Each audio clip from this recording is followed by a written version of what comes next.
Assalamu alaikum wa rahmatullahi wa barakatuh, mes chers frères et sœurs. La dernière fois, nous avions parlé donc de bid'a haqiqiyya et de bid'a idafiyya. Et nous avions dit que si certains groupes font le mawlid, il n'y a rien de mal là-dedans. Parfois, nous voyons les gens accuser les personnes qui font le mawlid de tout et n'importe quoi. Il n'y a rien de mal là-dedans. S'ils veulent le faire, c'est leur choix, du moment que cela reste dans le cadre de l'islam, c'est-à-dire dans le cadre du Coran et de la Sunna. Et alhamdoulilah, la majorité des mawlids dans le monde musulman est fait de cette manière-là, avec du zikir, des histoires sur la sira, des shi'ir et des salawats sur le prophète sallallahu alayhi wa sallam. Et encore une fois, il n'y a rien de mal là-dedans.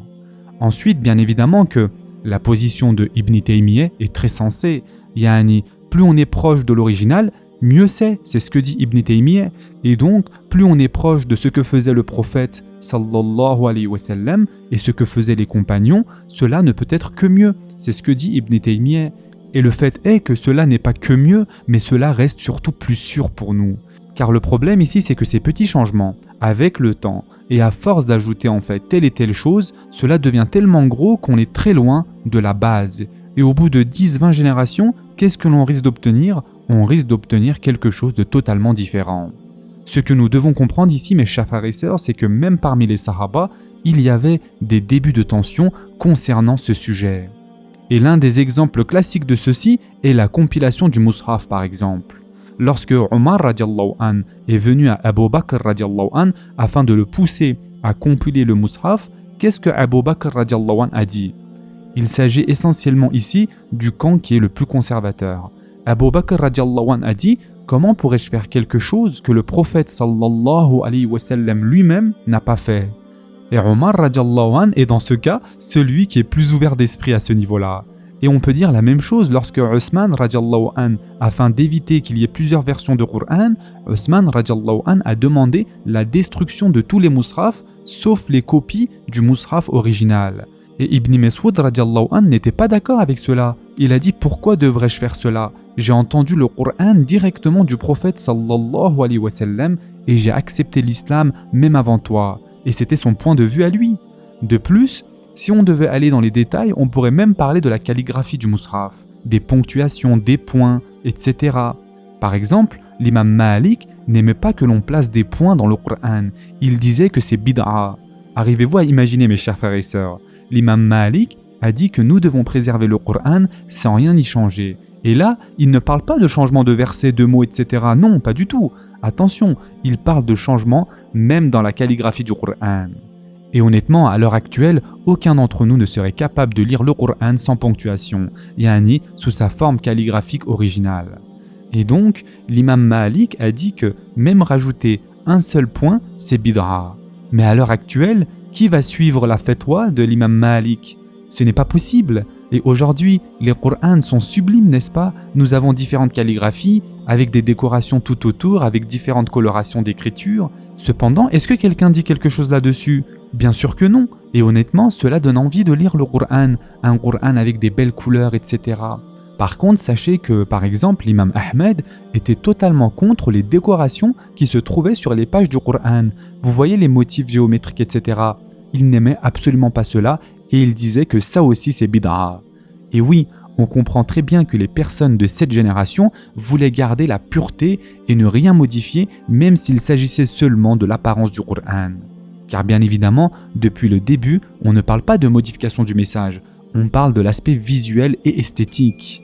Mais pour vous et moi, cela nous aide fortement d'avoir un Qur'an avec toutes les ponctuations nécessaires, cela nous facilite la lecture, n'est-ce pas ? Ou encore, parlons aussi de l'élection, ou plutôt de la décision du khalifa. Le fait que Abu Bakr radiallahu an a nommé Omar radiallahu an pour être le khalifa. Et d'ailleurs, réalisez mes chers frères et sœurs qu'en islam, la siyasa fait partie de l'islam.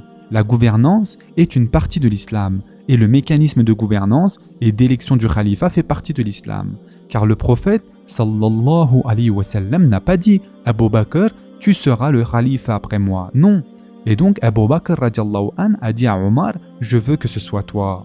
Ou encore un autre sujet par exemple, comment enseignons-nous l'islam à l'heure actuelle de façon professionnelle yani ? On divise l'islam en des cours et des matières différentes, n'est-ce pas ? Par exemple, cours de fiqh, de tafsir, de hadith, de aqidah. Et à votre avis, mes chers frères et sœurs, vous pensez vraiment que les sahaba avaient des cours d'aqidah le jeudi de la semaine et un cours de fiqh le lundi de la semaine? Non, ça ne marchait pas comme ça. Ou encore le système des madrasas, etc. Yani toutes ces choses, les sahaba ne le faisaient pas. Et d'ailleurs, mes chers frères et sœurs, dans les premières générations de l'islam, tout était dans la tête. Le savoir se transmettait oralement. Et c'est pour cela qu'il a fallu environ 170 ans avant de voir naître le premier livre de hadith, c'est-à-dire le livre de hadith de l'imam Malik el-Muwatta. Pourquoi il a fallu autant de temps à votre avis? Parce que les gens n'aimaient pas cela. Ils ne voulaient pas que le savoir et les connaissances soient dans des livres. Ils voulaient que les gens étudient auprès des personnes qualifiées afin d'éviter ce que l'on a à faire actuellement avec les autodidactes. Et aujourd'hui, par exemple, une personne qui va lire 2 livres de tafsir va s'autoproclamer en tant que professeur de tafsir. Celui qui va lire par exemple les 2 sahih, Bukhari et Muslim, va se qualifier de savant en hadith. Malheureusement, c'est ce qu'il se passe aujourd'hui. Mais bref, retournons à notre sujet. Et donc, mes chers frères et sœurs, si on regarde la Ummah, à l'heure actuelle, même les cercles les plus conservateurs ont adopté des pratiques qui ne se trouvaient nullement dans les premières générations de l'islam. Et ceci est un fait. Et ils considèrent ceci comme une partie intégrante de l'islam et il n'y a pas de problème avec ça encore une fois. Par exemple, comme vous le savez, il y a cette pratique courante dans de nombreux pays musulmans et qui est d'ailleurs devenue la norme, qui est de fait de terminer le Coran dans sa totalité durant les Tarawih. Et même Omar radiallahu anh n'a pas fait cela, d'accord?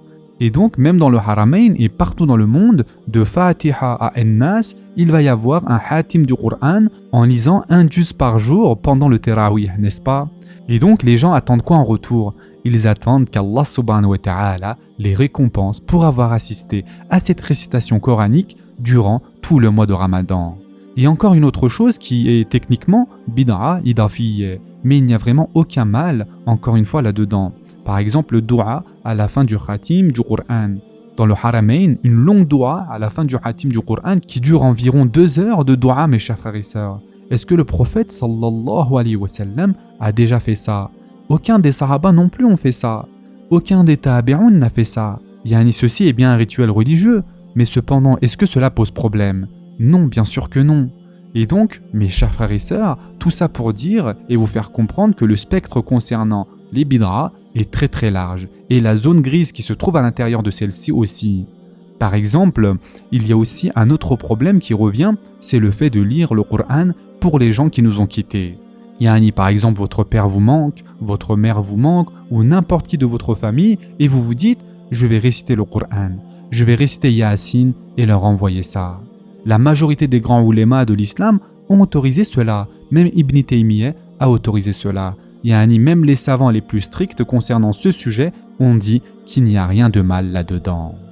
Cependant, mes chers frères et sœurs, vous serez incapables de trouver ne serait-ce qu'un seul hadith dans lequel le prophète sallallahu alayhi wa sallam a autorisé de lire le Coran pour les défunts. Ou encore un récit ou un essai d'un sahabi qui a dit « lisez le Coran pour vos morts ». Et donc les gens se sont dit « si faire sadaqa, faire le hajj pour les défunts est autorisé, pourquoi pas lire le Coran pour nos défunts en espérant que cela les aide dans l'au-delà ?» Et donc les ulémas ont autorisé ce genre de petit ajustement, si on peut dire ça comme ça. Et enfin, pour terminer pour aujourd'hui, encore un autre sujet que même Ibn Taymiyyah a autorisé, c'est le sujet du tasbih. Afin de nous faciliter dans nos zikirs, etc., au moins on sait le nombre de fois que l'on a dit par exemple Subhanallah, Alhamdulillah, Allahu Akbar, et la majorité de la Ummah a accepté cela, et il n'y a rien de mal là-dedans. Voilà, c'est tout pour aujourd'hui. En attendant, prenez soin de vous mes chers frères et sœurs, et à très prochainement, Inch'Allah.